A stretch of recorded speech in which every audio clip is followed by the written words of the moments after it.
Yes, sir, y'all, man. Welcome back, man. No moral victories. Like, comment, subscribe. Tell me how you feel right now, man. We need 1 million subscribers. We're getting close. We're getting close to that 1 million. Let's keep subscribing, y'all. Today's video, man. As y'all can see, we talking about the 2024 NBA mock draft, man.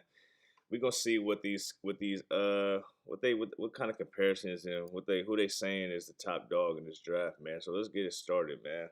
First overall pick. Let's see what they're saying. To the Pistons, of course. Are they gonna win a game? Let's get to the Pistons. They got Matas Buzelis from the G League Ignite, man. Let's see.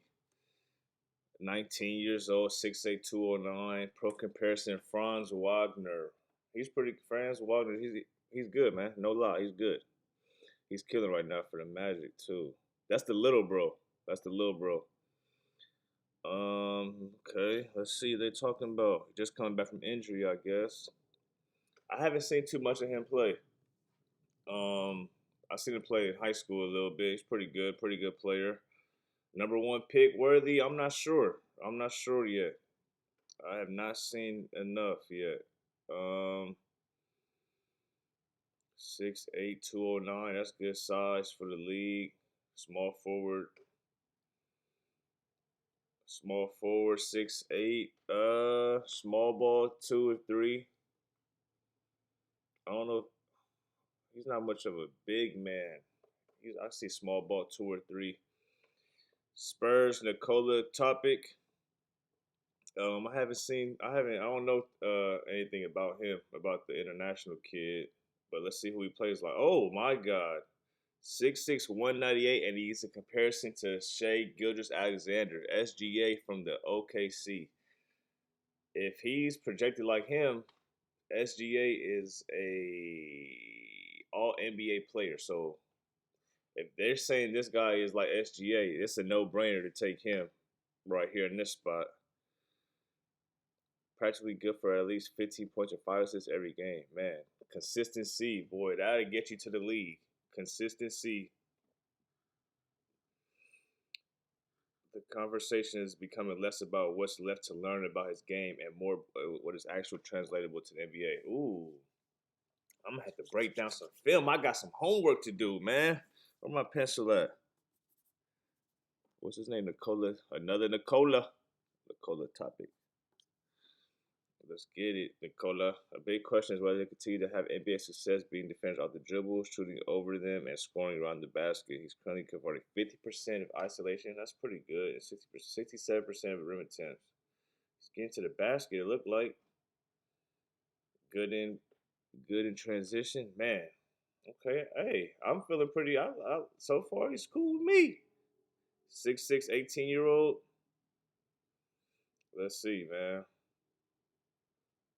That was the Spurs, right? The Wizards, Ron Holland. I remember he was supposed to be one of the top kids out of high school again. Playing for the G League Ignite. What is he? 6'6", 204. Cam Whitmore comparison. Ooh, I like Cam Whitmore comparison. Cam Whitmore went late first round. So, and he's in the G League currently. So I wanted to know where they get this comparison from, and if it's a comparison to Cam Whitmore, why isn't Cam Whitmore actually on the NBA actual roster playing, getting NBA minutes?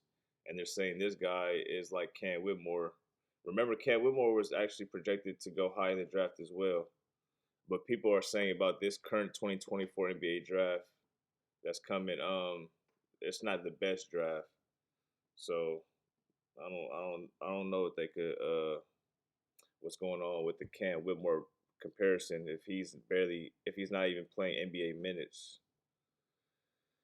Okay, and he's averaging damn near 20 points off of 50% shooting. That's pretty good.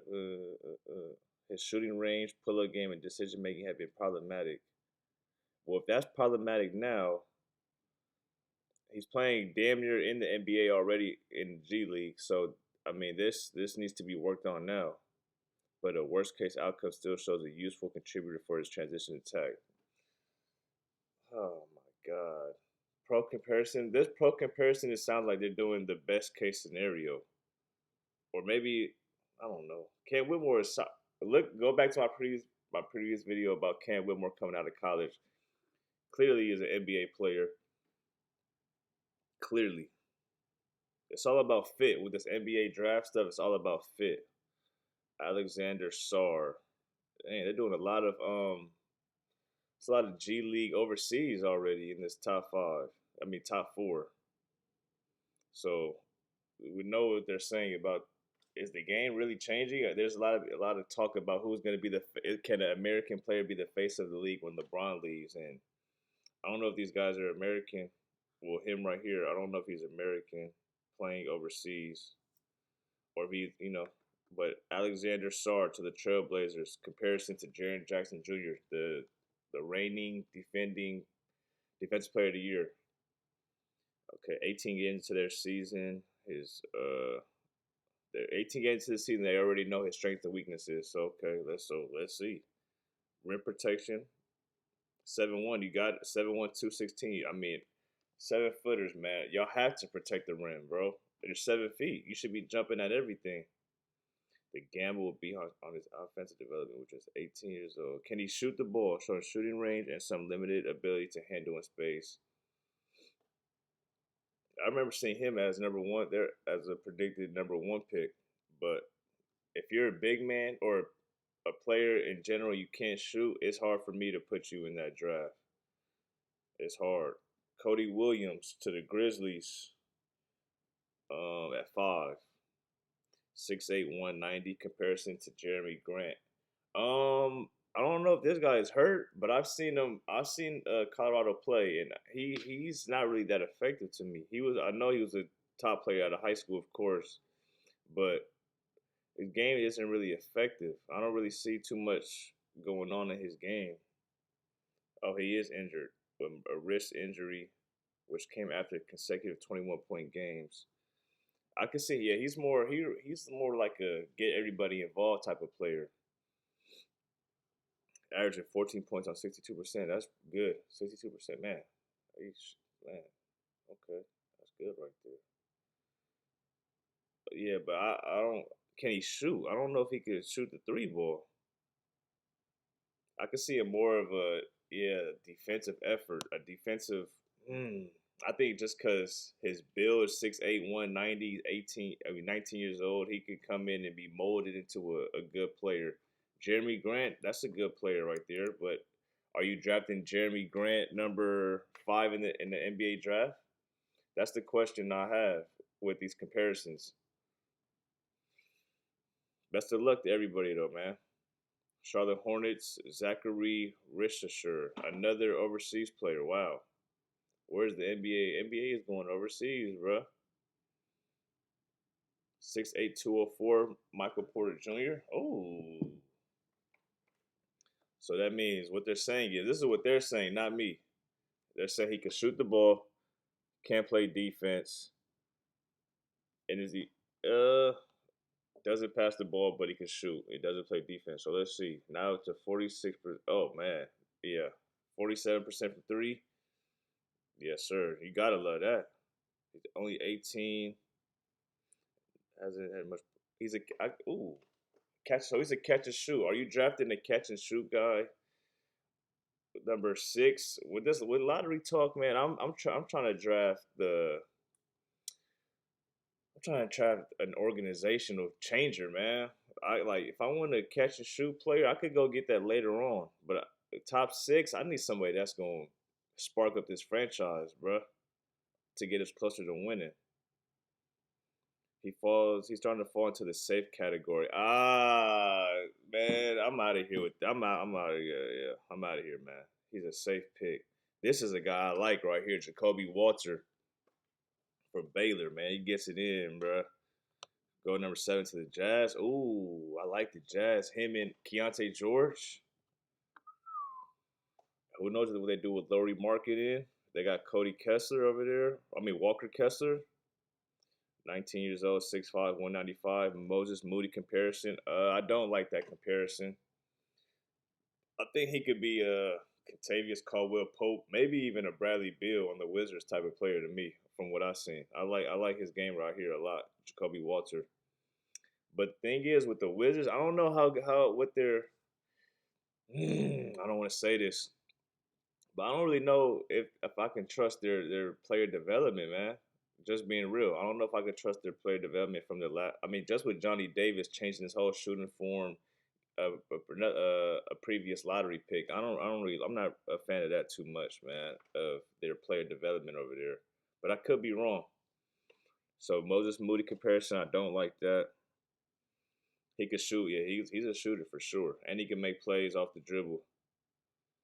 Um, but he's fair game after that, where teams can see it as a 3 and D starting caliber 2 guard. Like I said, I need my lottery picks to be, home run hits.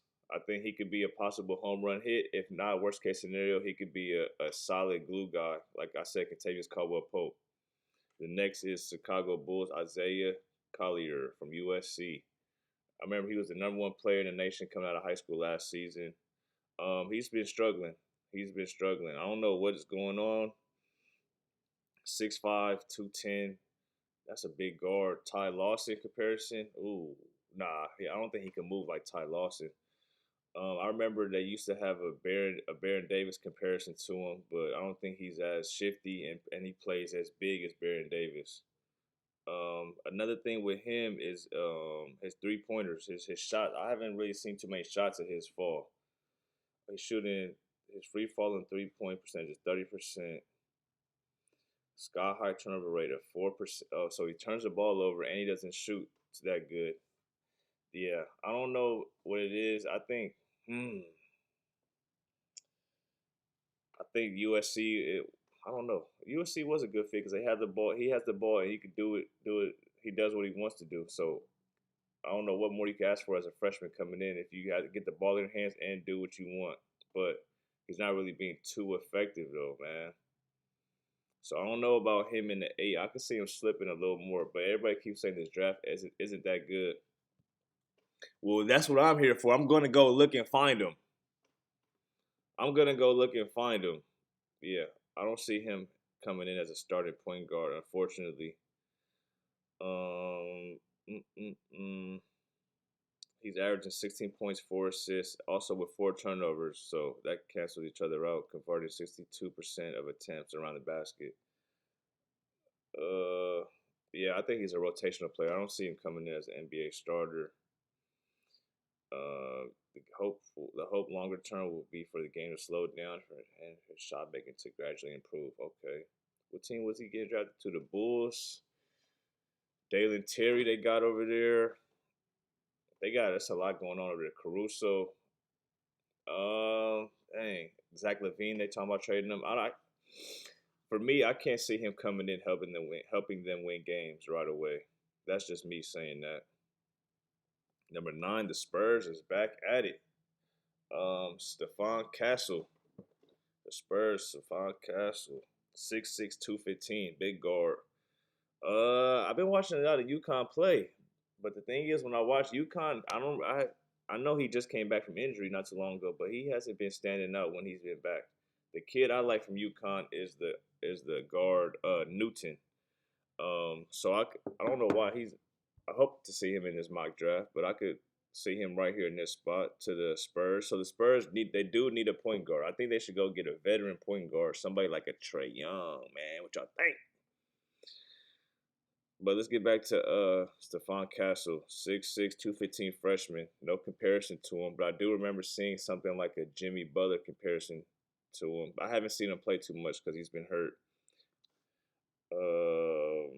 Yeah, like I said, the person I like is Tristan Newton from UConn. He's a great player for them. I'm pretty sure they're probably gonna try to give him some high school numbers. How his house has a bad miss from outside, however, his jump shot looks stiff. So why you keep trying to draft guys that can't shoot in this NBA? I don't understand why you're trying to draft people that can't shoot in this NBA today. I'm just gonna do the top 10 video. I'm just gonna do top 10 picks for this video as well. Number 10. Oh, they got him going 10? Oh, no. I like that, Rob Dillingham. I like Rob Dillingham, man. I like Rob Dillingham. Kemba Walker comparison. Remember, they gave, hey, Cardiac Kemba. I like him. He reminds me of a. If I'm not gonna say Kemba Walker, I'm gonna say Brandon Jennings slash Bones Highland. He does play like a mixture of those two to me. 6'3", 176. I could see him easily putting on about 10 pounds or something. But he don't. Hopefully that doesn't take away from his shiftiness because I think his greatest asset is him being quick, moving side to side, and getting to the rack, penetrating and getting to find open players. I could see him being a nice backup point guard for a couple years or something, man. What they saying about him? Because he used to be a little immature. That's what people used to always say about Dillingham. He was immature, crazy shots, not really efficient. But Coach Cal has really been getting him right, man. He made a great choice by going to Kentucky because Kentucky always seems to get it going around. I'm gonna say around January. They always seem to know who's who, everybody's role. Coach Cal does a great job at that right there. So he's doing a great job. Rob Dillingham is. Whether he projects, they don't know if he projects as a one, a point guard or a shooting guard, or maybe even a combo. But I think in this positionless basketball, it doesn't even matter, man.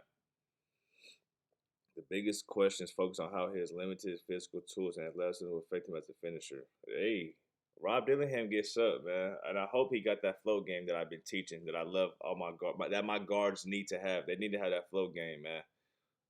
But when he makes shots, the crowd is in it when he makes shots too, man. So y'all let me know right here, man. Who y'all think? What y'all think about this top 10 according to Bleacher Report? Part 2 with the later picks coming.